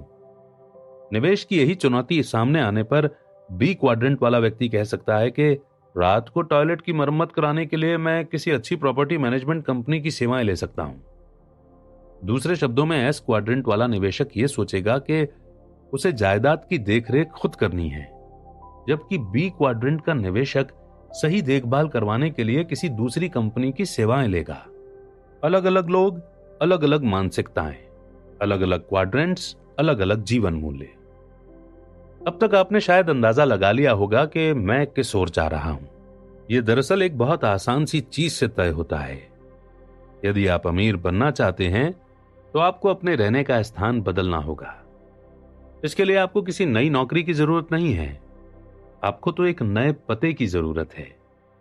यदि आप अपने जीवन और तकदीर पर नियंत्रण पाना चाहते हैं, यदि आप वास्तविक स्वतंत्रता यानी अपने मन चाहे निशाने लगाने, अपने परिवार के साथ और अकेले समय बिताने, अपने मनपसंद काम करने की स्वतंत्रता चाहते हैं, अगर आप वैसा जीवन, जोश भरा, रोमांचपूर्ण और संतुष्टि भरा जीवन जीना चाहते हैं जिसके लिए आपको इस पृथ्वी पर भेजा गया है, यानी संक्षेप में, अगर आप अमीर बनना चाहते हैं और अमीरों जैसा जीवन जीना चाहते हैं, तो अब समय आ गया है कि आप अपना बोरिया बिस्तर बांधकर किसी दूसरी जगह पर चले जाएं। अब समय आ गया है कि आप ई और एस क्वाड्रेंट से निकलकर बी और आई क्वाड्रेंट्स की ओर पहुंच जाएं। उद्यमी की मानसिकता। कॉलेज पूरा करने के बाद मैंने एमबीए करने के लिए एक पारंपरिक बिजनेस स्कूल में नाम लिखा लिया ताकि मैं एक प्रशिक्षित और शिक्षित उद्यमी बन सकूं। बहरहाल 9 महीनों बाद ही मैंने बिजनेस स्कूल छोड़ दिया। यह कहने की जरूरत नहीं है कि वहां से निकलते समय मुझे एमबीए की डिग्री नहीं मिली। आजकल बिजनेस स्कूल्स मुझे अक्सर उद्यमिता की कक्षाओं में विद्यार्थियों के सामने व्याख्यान देने के लिए आमंत्रित करने लगे हैं। मुझे शायद ये बताने की जरूरत नहीं है कि कई बार मुझे बड़ा अजीब लगता है। ये विद्यार्थी मुझसे जो आम सवाल पूछते हैं वे इस प्रकार के होते हैं। मुझे निवेशक कहां मिलेंगे? और मैं पूंजी कैसे इकट्ठा करूंगा? मैं ऐसे सवालों को बखूबी समझता हूं, क्योंकि इन्होंने मुझे तब बहुत सताया था जब मैं पारंपरिक नौकरी की सुरक्षा छोड़कर खुद उद्यमी बना था। मेरे पास पैसा नहीं था और कोई भी मेरे व्यवसाय में निवेश नहीं करना चाहता था। बड़ी बड़ी वेंचर कैपिटल फर्म्स मेरे दरवाजे पर दस्तक नहीं दे रही थी। तो मैं बिजनेस स्कूल के इन विद्यार्थियों को क्या जवाब देता हूं? मैं उनसे कहता हूं, आप बस इसे कर देते हैं। आप इसे इसलिए करते हैं क्योंकि आपको ये करना ही होता है, और यदि आप इसे नहीं करते हैं तो व्यवसाय से बाहर हो जाते हैं। आज हालांकि मेरे पास पर्याप्त धन है, लेकिन मैं सिर्फ पूंजी जुटाता हूं। किसी उद्यमी के लिए यह पहला नंबर काम है। हम 3 समूहों से पूंजी जुटाते हैं: ग्राहक, निवेशक और कर्मचारी। उद्यमी के रूप में आपका काम ग्राहकों को अपने प्रोडक्ट्स खरीदने के लिए प्रेरित करना है। यदि आपको ग्राहक मिल सकें जो आपके प्रोडक्ट्स खरीदने के एवज में आपको पैसा दें, तो आपके निवेशक आपको बहुत सारे पैसे देंगे। और यदि आपके पास कर्मचारी हों, तो आपका काम उन्हें दी जाने वाली तनख्वाह से कम 10 गुना अधिक उत्पादन करवाना है। यदि आप अपने कर्मचारियों से उनकी तनख्वाह का 10 गुना उत्पादन नहीं करवा सकते, तो आप व्यवसाय से बाहर हो जाते हैं। और अगर ऐसा होता है तो फिर आपको पूंजी जुटाने की कोई जरूरत ही नहीं रह जाती। यह वो जवाब नहीं है जिसकी ज्यादातर एमबीए विद्यार्थियों को तलाश होती है। अधिकांश तो किसी जादुई फॉर्मूले, किसी गोपनीय नुस्खे या अमीर बनने की फटाफट व्यवसायिक योजना की तलाश करते हैं। मेरे इस जवाब की उम्मीद तो शायद उनके शिक्षकों को भी नहीं होती, क्योंकि जब मैं ये बात बोलता हूं तो वे कसमसा रहे होते हैं। क्यों? क्योंकि भले ही वे उद्यमिता सिखाते हैं, लेकिन उनमें से अधिकांश खुद उद्यमी नहीं होते। उनके पास तो स्थायी तनख्वाह वाली नौकरी होती है और वे लंबे समय तक वहीं काम करने की उम्मीद करते हैं। मेरा मूल मुद्दा यह नहीं है कि हर व्यवसाय में आपको पूंजी जुटानी पड़ती है। वास्तव में जिस बिजनेस मॉडल के बारे में मैं आपको इस पुस्तक में बताने वाला हूं, उसमें अपना व्यवसाय शुरू करने के लिए पूंजी जुटाने की कोई जरूरत नहीं होती, क्योंकि यह काम तो आपके लिए कोई दूसरा पहले ही कर चुका है। लेकिन आपको अपना खुद का व्यवसाय खड़ा करना पड़ता है। मेरा मूल मुद्दा यह है कि उद्यमी की इस परिभाषा पर गौर करें। चीजें आप घटित करवाते हैं, आप यात्रियों की कतार से बाहर निकलते हैं, बस के अगले हिस्से तक चलकर जाते हैं और अपने जीवन की ड्राइविंग सीट पर बैठ जाते हैं। उद्यमी बनने के लिए किस चीज की जरूरत होती है? उद्यमी ही संसार के सबसे अमीर लोग होते हैं। हम कुछ मशहूर उद्यमियों के नाम जानते हैं, जैसे रिचर्ड ब्रांसन और डोनाल्ड ट्रंप, ओपेरा विनफ्री और स्टीव जॉब्स, रूपर्ट मर्डॉक और टेड टर्नर। लेकिन सबसे दौलतमंद उद्यमी वे लोग हैं जिनके बारे में आपने और मैंने कभी नहीं सुना होगा, क्योंकि पत्र पत्रिकाएं उन पर ज्यादा ध्यान नहीं देती हैं। वे शांति से अपना अमीर जीवन जीते रहते हैं।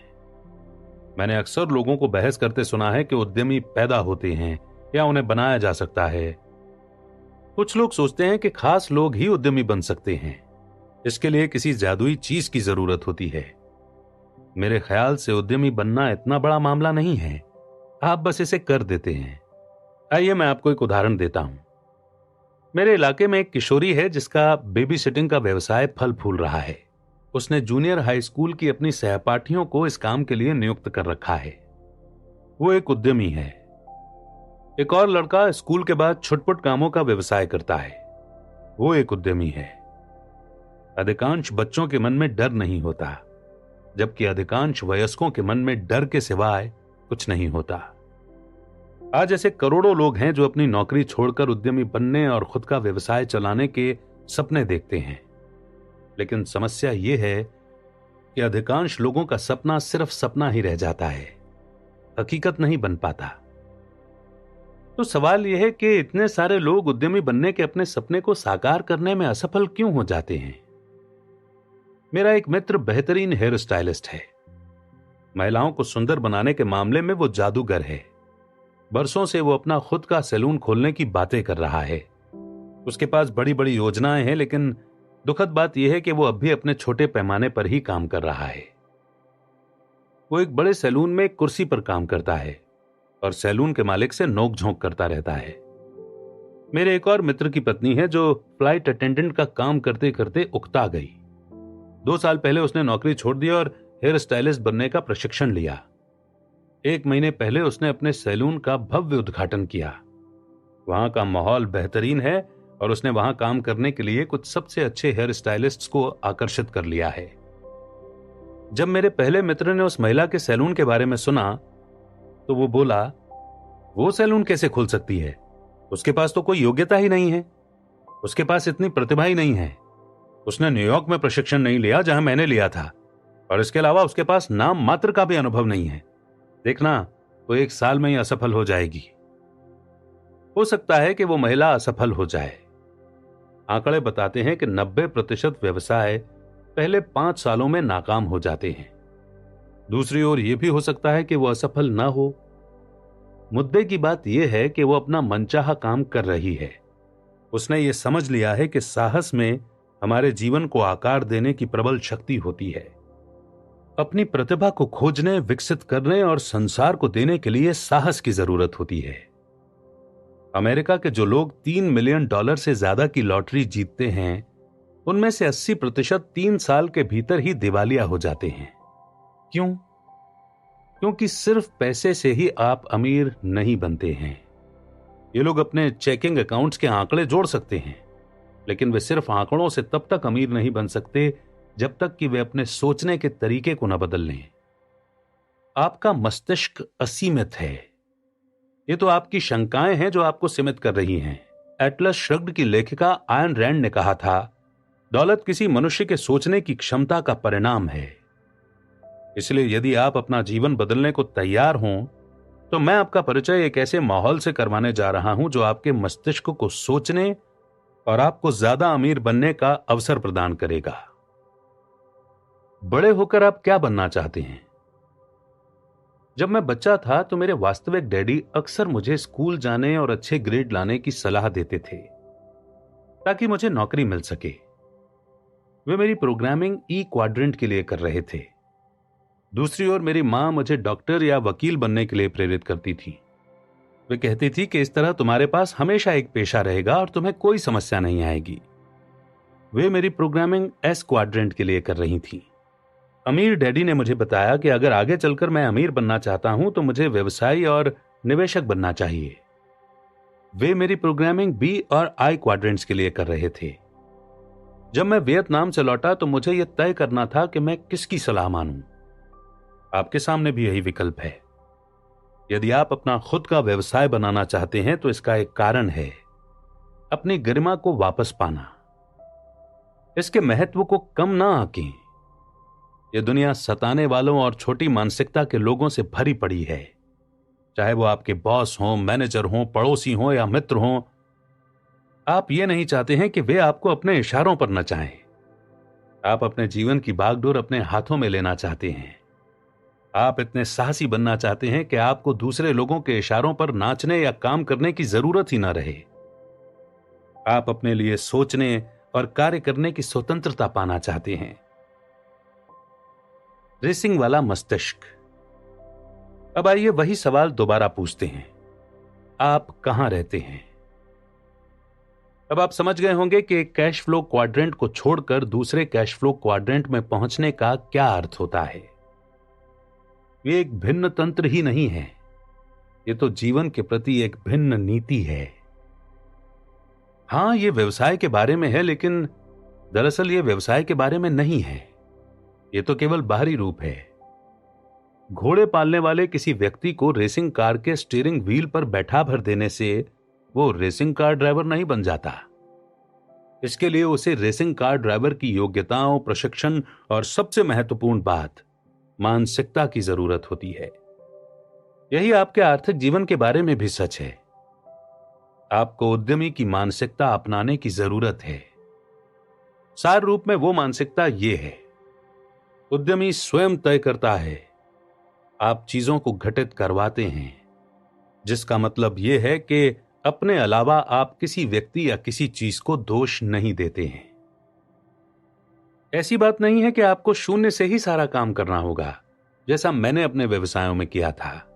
नहीं, 21वीं सदी के व्यवसाय की एक सुंदरता यह है कि उस व्यवसाय का सारा जमीनी काम दूसरे लोग आपकी खातिर पहले ही कर चुके हैं और आपकी मदद के लिए अनुभवी लीडर्स रहते हैं जो आपको मार्गदर्शन देने और सफल बनाने के लिए समर्पित होते हैं।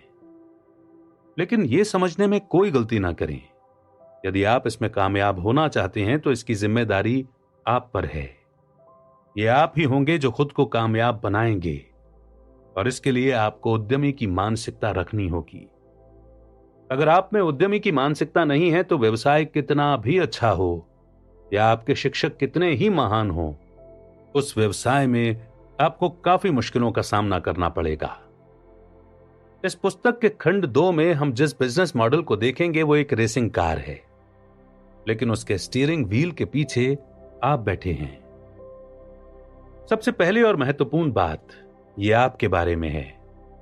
क्या आप स्टीयरिंग व्हील को संभालने के लिए तैयार हैं? क्या आपके पास वो सब है जिसकी जरूरत है?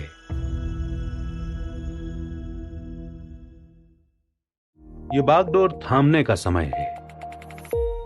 सन 1985 की बात है कि मैं और मेरी पत्नी किम बेघर थे। हम बेरोजगार थे और बचत के नाम पे हमारे पास नाम मात्र का पैसा था। हमारे क्रेडिट कार्ड्स की सीमा खत्म हो चुकी थी और हम एक पुरानी भूरी टोयोटा में रहते थे, जिसकी झुकने वाली सीट्स हमारे लिए बिस्तर का काम करती थी। कार में सोने के एक सप्ताह बाद यह कठोर वास्तविकता हमें चुभने लगी कि हम कौन थे, क्या कर रहे थे और किस दिशा में जा रहे थे।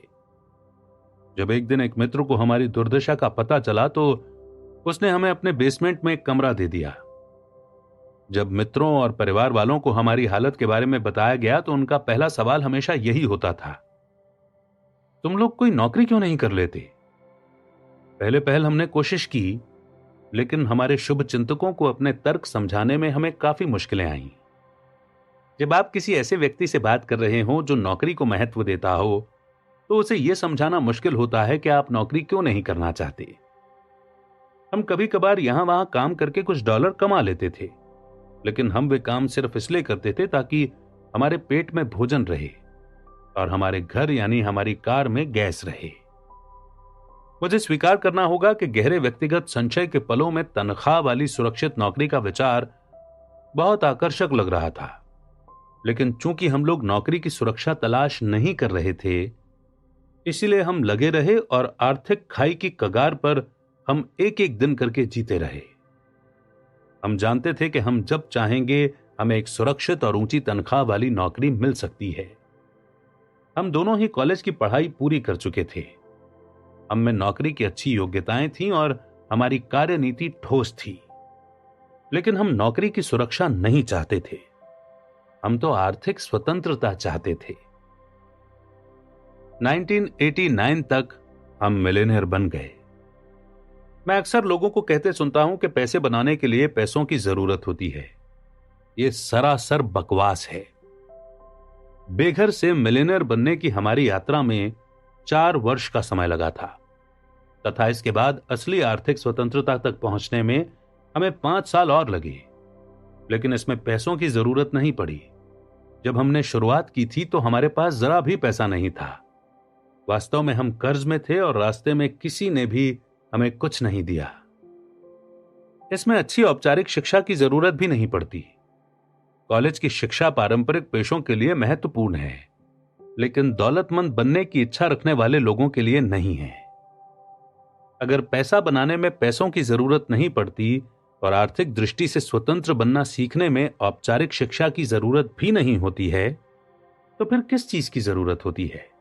दरअसल इसमें एक सपने की जरूरत होती है, बहुत से संकल्प की जरूरत होती है, फटाफट सीखने की इच्छा की जरूरत होती है, और इस बात की समझ की भी जरूरत होती है कि आप कैश फ्लो क्वाड्रेंट के किस खंड में रहकर काम कर रहे हैं। कड़ी मेहनत से आप अमीर नहीं बनेंगे। हमारी संस्कृति में एक अजीब सा विचार है जो कहता है कि यदि आप सचमुच कड़ी मेहनत करेंगे तो सब कुछ ठीक रहेगा। बकवास। दुखद बात यह है कि ज्यादातर लोगों की ब्रेन वॉशिंग करके उन्हें यकीन दिला दिया गया है। हालांकि इसके विरोध में ढेर सारे प्रमाण हम सभी के आसपास भरे पड़े हैं। कौन से प्रमाण? बस अपने चारों ओर नजर डालें। क्या आप किसी ऐसे व्यक्ति को जानते हैं जो जीवन भर सचमुच कड़ी मेहनत करता है, लेकिन इसके बावजूद अंत में उसका जीवन गरीबी रेखा के अपमान और हताशा से बस थोड़ा सा ऊपर या थोड़ा सा नीचे रह जाता है?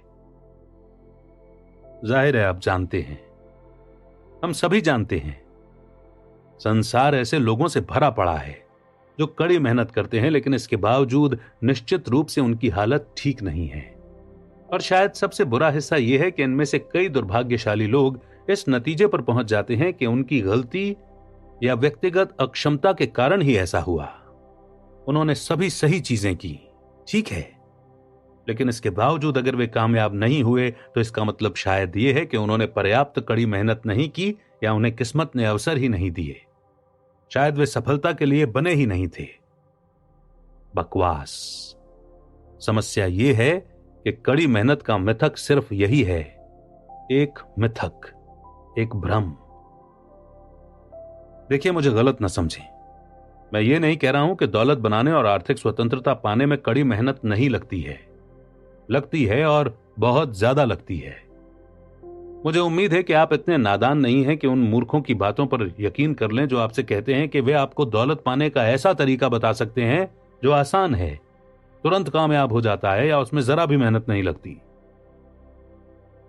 क्योंकि यदि आप इतने नादान हैं तो मैं एक ऐसे पुल के बारे में जानता हूं जिसे आप सचमुच सस्ते में खरीद सकते हैं, और सब प्राइम मॉर्टगेज या क्रेडिट डिफॉल्ट स्वैप्स का पूरा तंत्र आपके लिए बिल्कुल सही हो सकता है। नहीं, इसमें कड़ी मेहनत की जरूरत होती है। असल सवाल यह है कि आप किस काम में कड़ी मेहनत करते हैं। मुझे लगता है कि आप कह रहे होंगे कि किस काम में? जाहिर है, पैसा बनाने में। लेकिन इतनी जल्दबाजी ना करें, क्योंकि हमारी सांस्कृतिक सोच की इस दुखद भूल के पीछे यह कठोर सच्चाई छिपी है। पैसे बनाने में कड़ी मेहनत करने से दौलत कभी नहीं बन पाएगी। जो लोग आमदनी के लिए काम करते हैं वे बहुत मेहनत करते हैं, लेकिन उन पर ज्यादा कर लगता चला जाता है। पैसे बनाने में कड़ी मेहनत करने के बारे में भूल जाएं। इससे तो सिर्फ यह होगा कि आप उसे खर्च कर देंगे और इसके बाद आपको दोबारा कड़ी मेहनत करनी होगी। आप ये पूछ सकते हैं, ठीक है, तो मैं क्या करूं? आप नियंत्रण अपने हाथों में लें। किस चीज का नियंत्रण? देखिए, चाहे आप कितनी ही कड़ी कोशिश कर लें, आप जीवन की ज्यादातर चीजों को नियंत्रित नहीं कर सकते। आप बाजार को नियंत्रित नहीं कर सकते, आप कर्मचारियों को नियंत्रित नहीं कर सकते, आप अर्थव्यवस्था को नियंत्रित नहीं कर सकते, तो फिर आप किसे नियंत्रित कर सकते हैं? दरअसल आप अपनी आमदनी के स्रोत को नियंत्रित कर सकते हैं। समस्या, व्यवसाय खड़ा करना ही वो तरीका है जिससे अधिकांश बहुत अमीर लोग अमीर बने हैं। बिल गेट्स ने माइक्रोसॉफ्ट की स्थापना की। माइकल डेल ने अपनी डॉर्मेट्री के कमरे में डेल कंप्यूटर्स की स्थापना की। बहरहाल बी क्वाड्रेंट में सचमुच जीने वालों की संख्या ऐतिहासिक दृष्टि से बहुत बहुत कम रही है। सच्ची दौलत उत्पन्न करने के लिए यह क्वाड्रेंट सबसे अच्छी जगह है, लेकिन इसमें प्रवेश करने के लिए कुछ अवरोधों को पार करना होता है, जिनकी वजह से अधिकांश लोग बाहर ही रह जाते हैं। एक बात तो यह है कि अधिकांश लोगों के पास उतना पैसा नहीं होता जिसकी जरूरत उन्हें अपना खुद का व्यवसाय शुरू करने के लिए होती है। आज की तारीख में अपना व्यवसाय शुरू करने में औसतन $5 मिलियन का खर्च आता है। दूसरी बात यह है कि शून्य से व्यवसाय खड़ा करना अमीर बनने के सबसे जोखिम भरे तरीकों में से एक है। लगभग 90% व्यवसाय पहले 5 वर्षों में ही असफल हो जाते हैं। और अगर आपका नया व्यवसाय असफल हो जाता है तो जरा अंदाजा लगाएं कि $5 मिलियन किसके डूबेंगे। व्यवसाय करने के मेरे शुरुआती वर्षों में मैं 2 बार असफल हुआ। हालांकि मैं कभी दिवालिया नहीं हुआ और मुझे कभी कोई शासकीय सहायता भी नहीं मिली, लेकिन इसमें मेरे कई $मिलियन डूब गए। आमतौर पर जब आप खुद का व्यवसाय शुरू करते हैं तो आपको यह सुनिश्चित करना होता है कि जगह के किराए, बिजली पानी के बिलों और बाकी जरूरी खर्चों का भुगतान हो, आपके कर्मचारियों को भुगतान हो और आपके सप्लायर्स को भुगतान हो, वरना आप बिजनेस से बाहर हो जाएंगे। अब जरा अंदाजा लगाएं कि भुगतान किसे नहीं मिलता है। आपको। जब आप कोई नया व्यवसाय शुरू करते हैं, और यहां मैं एक सफल व्यवसाय के बारे में बात कर रहा हूं, तो आपको 5 से 10 साल तक बिना भुगतान के काम करना पड़ सकता है। किम और मेरी कहानी को याद करें, जो अपनी पुरानी टोयोटा में सो रहे थे। यह मजेदार नहीं था।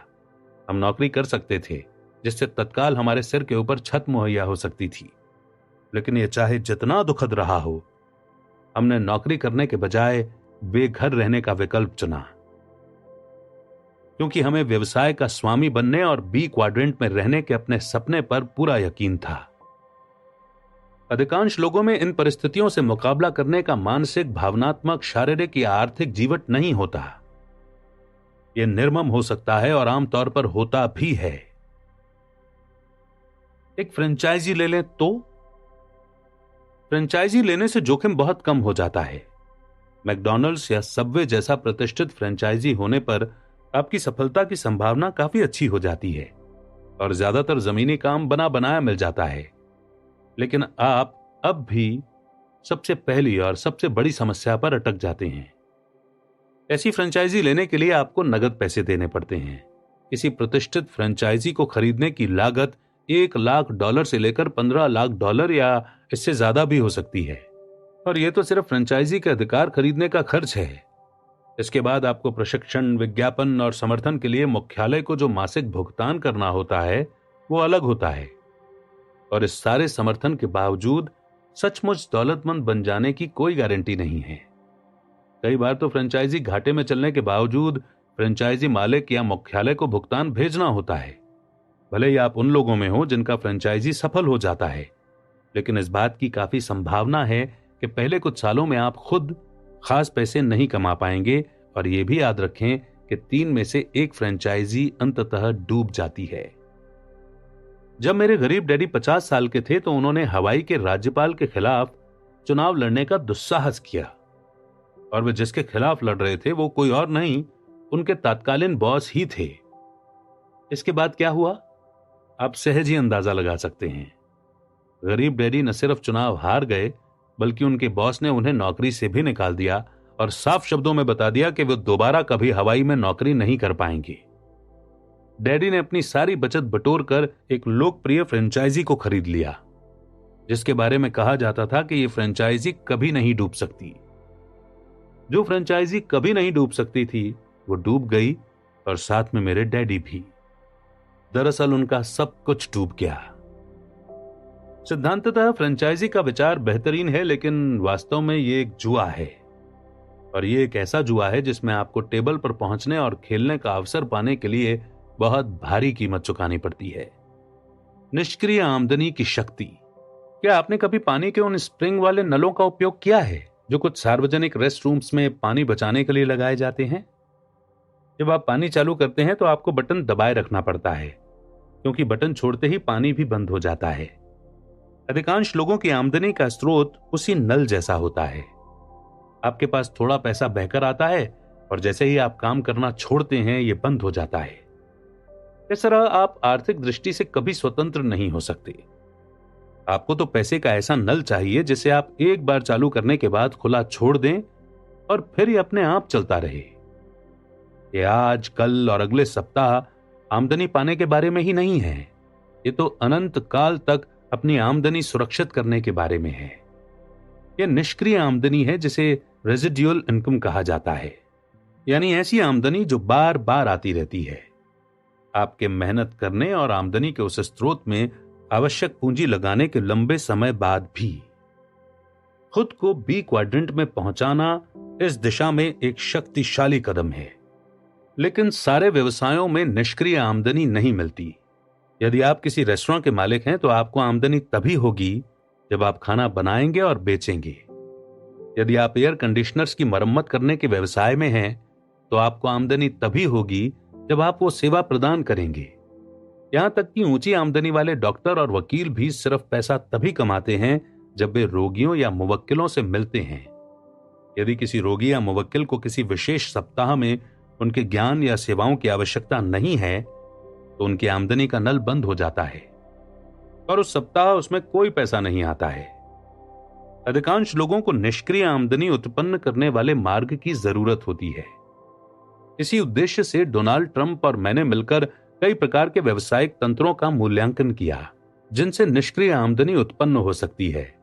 हमने अपने परिणाम we want you to be rich पुस्तक में प्रकाशित किए।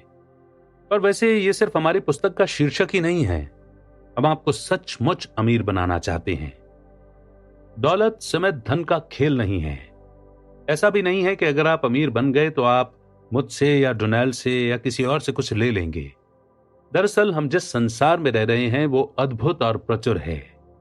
यहां पर्याप्त से ज्यादा मात्रा में ऊर्जा, सामग्री, चतुराई, रचनात्मकता और महत्वाकांक्षा मौजूद है जिससे इस संसार में रहने वाला हर व्यक्ति दौलतमंद बन सकता है।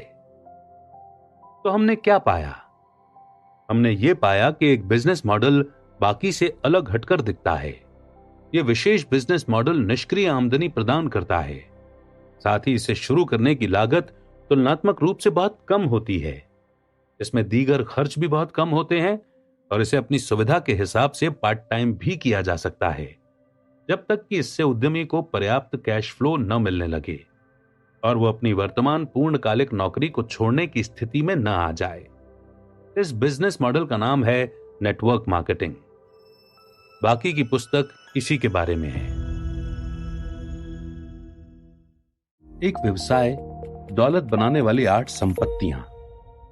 8 कारण जिनकी बदौलत नेटवर्क मार्केटिंग आपके भविष्य को सुरक्षित बना सकती है। व्यवसाय में मेरे वर्ष। शुरुआत में ही मैं स्थिति को पूरी तरह से स्पष्ट कर देना चाहता हूं। मैं वास्तव में नेटवर्क मार्केटिंग व्यवसाय में कभी नहीं रहा हूं।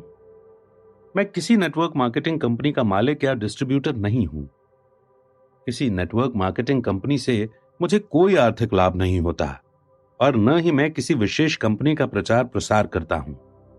लेकिन मैं बरसों से इस पूरे व्यवसाय का प्रबल समर्थन करता आ रहा हूं और मैं इस अध्याय में आपको इसका कारण बताना चाहता हूं। 1975 में मेरा नेटवर्क मार्केटिंग से पहला संपर्क हुआ जब एक मित्र ने मुझे एक नए व्यावसायिक अवसर की प्रस्तुति में आमंत्रित किया। क्योंकि मुझे व्यावसायिक और निवेश अवसरों की जांच करते रहने की आदत है, इसलिए मैं जाने के लिए राजी हो गया। हालांकि मुझे ये बात थोड़ी अजीब लगी कि वो व्यावसायिक बैठक किसी ऑफिस के बजाय किसी के घर पर हो रही थी। मैंने 3 घंटे तक प्रस्तुति में बताई गई बातें सुनी। उसने नौकरी करने के बजाय खुद का व्यवसाय खड़ा करने का महत्व अच्छी तरह बताया। मैं उसकी बताई अधिकांश बातों से सहमत था। प्रस्तुति खत्म होने के बाद मेरे मित्र ने मुझसे पूछा कि इन बातों के बारे में मेरे क्या विचार हैं। मैंने जवाब दिया, ये रोचक है लेकिन मेरे काम का नहीं है। मैं पहले अपने व्यवसाय को खड़ा करने की प्रक्रिया में पूरी तरह से सक्रिय था, तो फिर दूसरे लोगों के साथ व्यवसाय खड़ा करने की क्या जरूरत थी? और इसके अलावा यह नेटवर्क मार्केटिंग का व्यवसाय था। मुझे दरअसल जरा भी पता नहीं है कि इसका क्या मतलब है, लेकिन मैंने सोचा कि मैं इसका मतलब जानता हूं और मुझे यकीन था कि इससे मुझे कोई फायदा नहीं होगा। मैंने अपने 2 मित्रों के साथ मिलकर जो स्पोर्ट्स वॉलेट बिजनेस शुरू किया था, वो मेरी पहली नेटवर्क मार्केटिंग मीटिंग के बाद जल्दी कामयाब हो गया था। मेरी 2 साल की कड़ी मेहनत रंग लाने लगी। मेरे दोनों पार्टनर्स और मुझ पर सफलता, शोहरत और दौलत की बारिश होने लगी। हमने कसम खाई थी कि हम में से प्रत्येक 30 साल की उम्र तक मिलियनेयर बन जाएगा, और अपनी कड़ी मेहनत तथा त्याग की बदौलत हम अपने लक्ष्य तक पहुंच गए। यह 1970 के दशक की बात थी, जब $1 मिलियन सचमुच बड़ी रकम होती थी। हमारी कंपनी और प्रोडक्ट्स के बारे में सर्फर, रनर्स वर्ल्ड तथा जेंटलमैन्स क्वार्टरली जैसी पत्रिकाओं में लेख प्रकाशित हुए। हम खेलों के सामान की दुनिया में नई धमाकेदार चीजें लाए थे और उस प्रोडक्ट की मांग पूरी दुनिया में होने लगी। हम पूरी तरह सफल हो चुके थे। इसके बाद मैंने नेटवर्क मार्केटिंग के बारे में एक बार भी नहीं सोचा, कम से कम अगले दशक तक नहीं। मस्तिष्क का खुलना। बाद के वर्षों में मेरा दिमाग खुलने लगा। मेरा जो वॉलेट व्यवसाय अविश्वसनीय रूप से सफल हुआ था, वो चंद सालों बाद डूब गया। ये काफी विनम्र बनाने वाला अनुभव था और बहुत सकारात्मक भी, क्योंकि इसकी बदौलत मैंने अपने आसपास के संसार को ज्यादा गौर से देखा तथा सवाल पूछे। मेरे अमीर डैडी ने मुझे जो बातें सिखाई थीं, वे ज्यादा गहराई से मेरे दिल में उतरने लगी और मेरा दृष्टिकोण व्यापक होने लगा। मुझे दूसरा सफल व्यवसाय बनाने में ज्यादा समय नहीं लगा, फिर एक और, लेकिन उस पहले व्यवसाय के विपरीत इनमें से कोई भी नहीं डूबा, बल्कि लगातार सफल होते रहे। उन वर्षों के दौरान मेरे मन में खुद अमीर बनने का विचार बहुत प्रबल था, लेकिन इसके साथ ही मैं अमीर बनने में दूसरों की मदद करने के विचार से भी आकर्षित हुआ। मुझे एहसास हुआ कि हालांकि व्यक्तिगत सफलता से संतोष मिलता है, लेकिन जब आप सफल होने में दूसरों की मदद करते हैं तो कहीं ज्यादा संतोष मिलता है।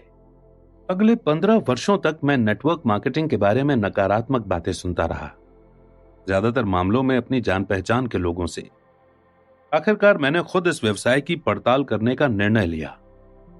1990 के दशक की शुरुआत में बिल नामक एक मित्र से मेरी मुलाकात हुई, जो रिटायर्ड मल्टी मिलियनेयर था। हम बातचीत करने लगे और मुझे यह आश्चर्यजनक तथ्य पता चला कि वो नेटवर्क मार्केटिंग के व्यवसाय से जुड़ा हुआ था। बिल बहुत ही तीक्ष्ण बुद्धि और बेहद व्यवहारिक इंसान है। मैं जानता था कि उसने कुछ समय पहले ही $1 अरब से अधिक के कमर्शियल रियल एस्टेट प्रोजेक्ट्स पूरे किए थे। मैंने उससे पूछा कि आखिर वो नेटवर्क मार्केटिंग से क्यों जुड़ा, उसे इसकी क्या जरूरत थी। उसने बताया, बरसों से लोग मुझे रियल एस्टेट में निवेश करने की सलाह मांग रहे हैं। वे जानना चाहते हैं कि क्या वे मेरे साथ निवेश कर सकते हैं। देखिए, वे ऐसा नहीं कर सकते, क्योंकि उनमें से अधिकांश के पास 50,000 या $1,00,000 नहीं होते, जो मेरे स्तर के रियल एस्टेट निवेशों के लिए जरूरी होते हैं। वास्तव में उनमें से कई के पास तो बिल्कुल पैसा नहीं होता। कुछ तो दिवालियेपन के सिर्फ 2 तनख्वाह दूर होते हैं। इसीलिए वो उन सस्ते बिना डाउन पेमेंट वाले सौदों की तलाश करते हैं, जो अक्सर बहुत बुरे निवेश होते हैं। नेटवर्क मार्केटिंग के जरिए मैं वास्तव में उतना पैसा बनाने में लोगों की मदद कर सकता हूं, जिससे वे रियल एस्टेट में गंभीर निवेश कर सकते हैं। मैं जितने ज्यादा लोगों की मदद करता हूं, मेरे पास उतने ही ज्यादा निवेशक होते हैं। उसने आगे कहा, इसके अलावा मुझे दरअसल ऐसे लोगों के साथ काम करना बहुत अच्छा लगता है, जिनमें सीखने और विकास करने की भूख होती है। दूसरी ओर उन लोगों के साथ काम करना बड़ा बोझिल होता है, जो सोचते हैं कि वे पहले से सब कुछ जानते हैं, जैसा मेरे रियल एस्टेट सौदों में अक्सर होता रहता है। नेटवर्क मार्केटिंग में मैं जिन लोगों के साथ काम करता हूं, वे नए विचारों को लेकर वाकई रोमांचित होते हैं। बिल के साथ कुछ मिनट बातचीत करने के बाद मुझे हवाई अड्डे भागना पड़ा।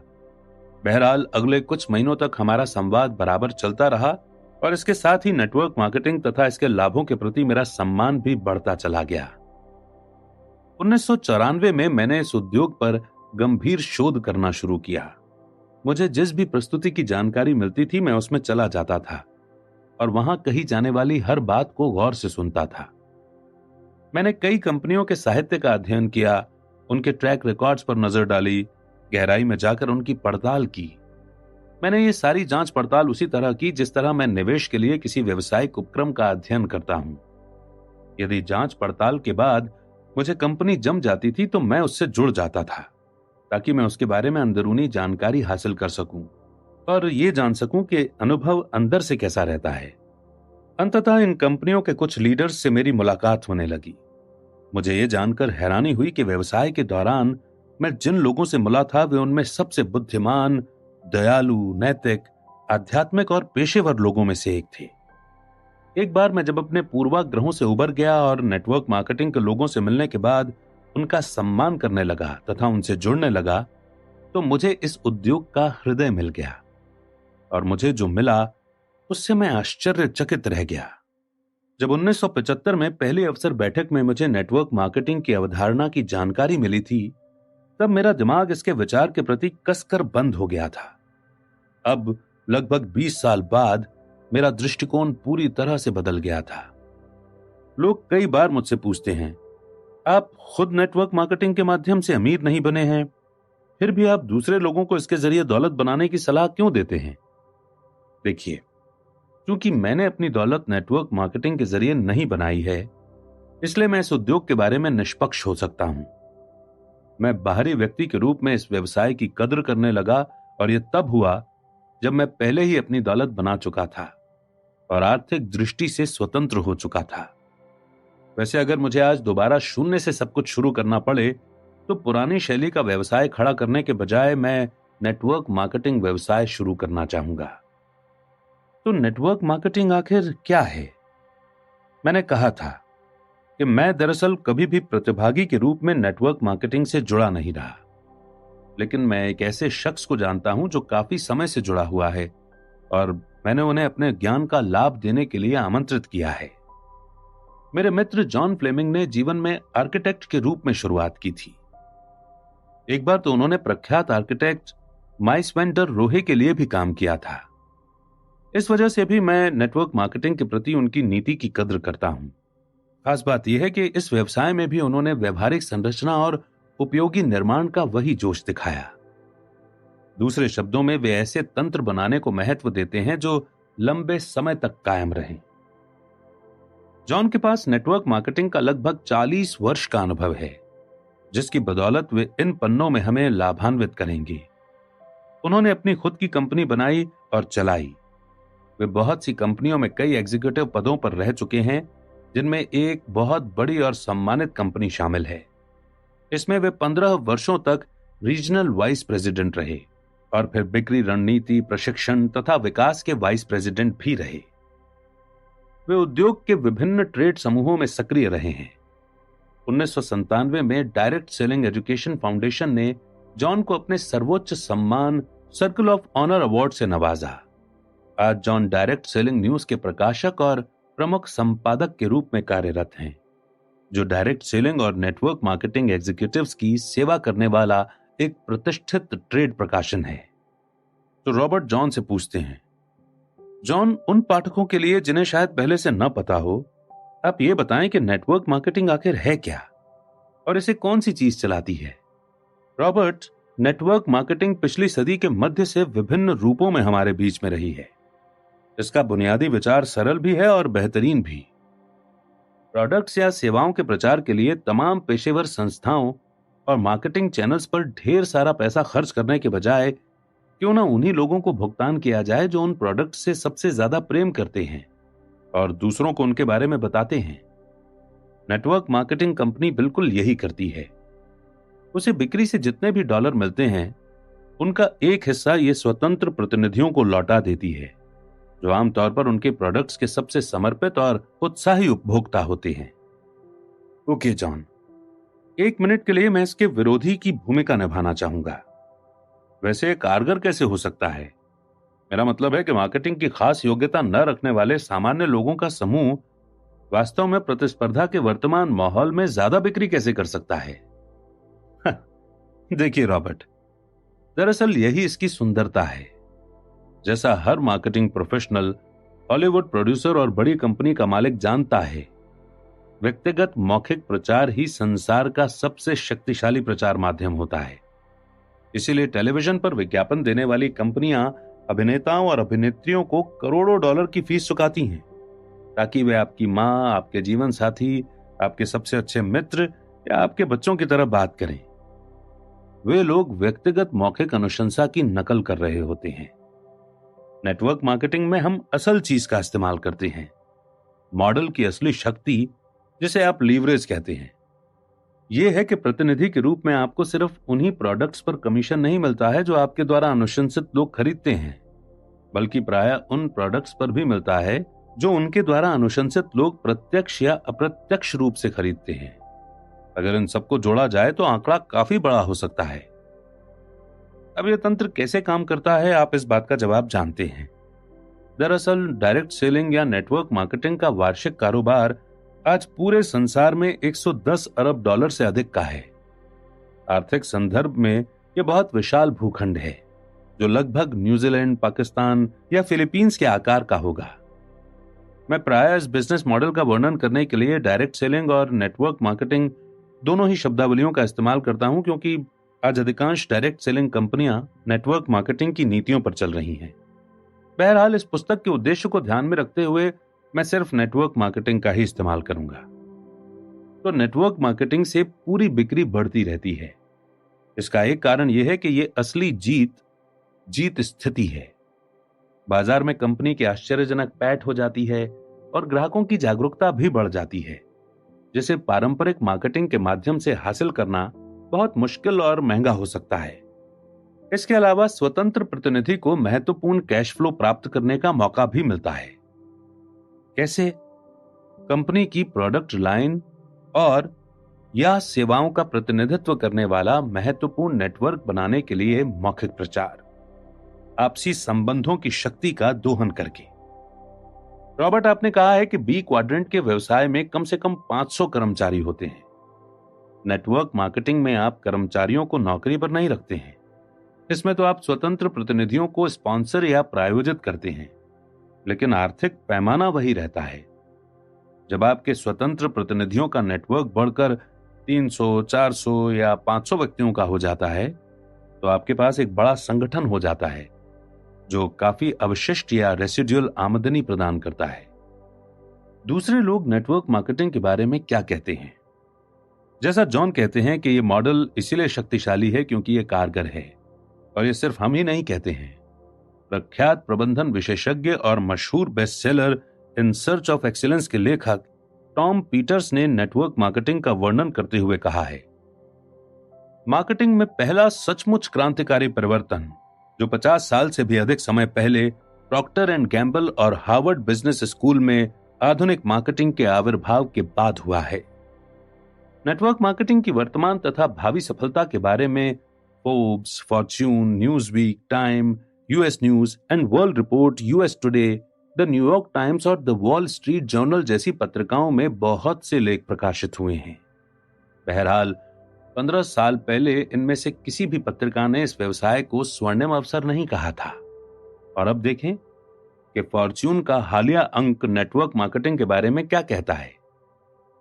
आज कई विशेषज्ञ और सफल व्यवसायी नेटवर्क मार्केटिंग को विश्व के सबसे तीव्र गति से विकसित होने वाले बिजनेस मॉडल में से एक मानते हैं। एक निवेशक का स्वप्न, व्यवसायिक जगत का सर्वश्रेष्ठ ढंग से कायम रहस्य, एक उद्योग जिसमें स्थायी वार्षिक विकास है, स्वस्थ कैश फ्लो है, निवेशित पूंजी पर ऊंचा लाभ है और वैश्विक विस्तार की दीर्घकालीन संभावनाएं भी हैं। वॉरेन बफे और रिचर्ड ब्रांसन में इतनी ज्यादा भिन्नता है कि जितना दो लोगों में हो सकती है। वॉरेन बफे एक पिकअप चलाते हैं और ओमाहा में रहते हैं। दूसरी ओर ब्रांसन अपनी खुद की एयरलाइंस में उड़ान भरते हैं और ब्रिटिश वर्जिन आइलैंड में अपने खुद के टापू पर रहते हैं। लेकिन इनमें 3 चीजें समान हैं। दोनों ही अरबपति हैं, दोनों ही बेहद व्यवहारिक हैं और ये दोनों ही नेटवर्क मार्केटिंग कंपनियों के स्वामी हैं। क्या इससे आपको कोई नई बात पता चलती है? City group, jockey, L'Oréal, Mars, Remington और यूनिलीवर, जरा अंदाजा लगाएं कि इन सभी में कौन सी समानता है। इन सभी ने नेटवर्क मार्केटिंग के समुद्र में अपने पैर का अंगूठा रखा है और कुछ मामलों में तो कमर तक का शरीर भी। आज कई विशेषज्ञ और सफल व्यवसायी नेटवर्क मार्केटिंग को विश्व के सबसे तीव्र गति से विकसित होने वाले बिजनेस मॉडल्स में से एक मानते हैं।